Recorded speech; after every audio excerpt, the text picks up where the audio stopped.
ষষ্ঠীর বোধনের পর সপ্তমীতে নবপত্রিকা স্নান। মহাসপ্তমীর পুণ্য লগ্নে ঘাটে ঘাটে দর্শনার্থীদের ভিড়। প্রতিবারের মতো এবছরেও গন্ধেশ্বরী নদীর পাড়ে উপচে পড়া ভিড়। সপ্তমী থেকেই শুরু মা দুর্গার পুজো অর্চনা।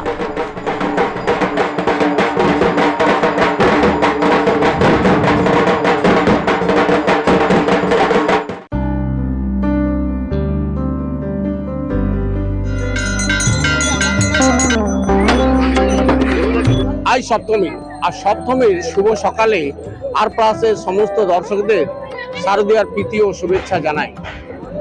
আর এই গন্ধেশ্বরী নদীতে আসার একটাই কারণ যে এই গন্ধেশ্বরী নদীতে আজকে কলা বউকে স্নান করিয়ে নিয়ে নিজের যে মণ্ডপে ফিরে নিয়ে যাবেন মায়ের কাছে।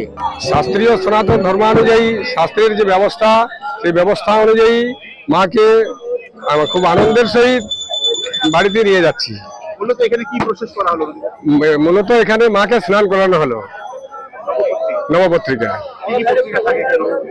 রম্ভা, কচ্ছি, হরিদ্রাচ, বিল্ল, দারিম্ব, অশোক, মানকশ্চৈব, ধন্যঞ্চ নবপত্রিকা।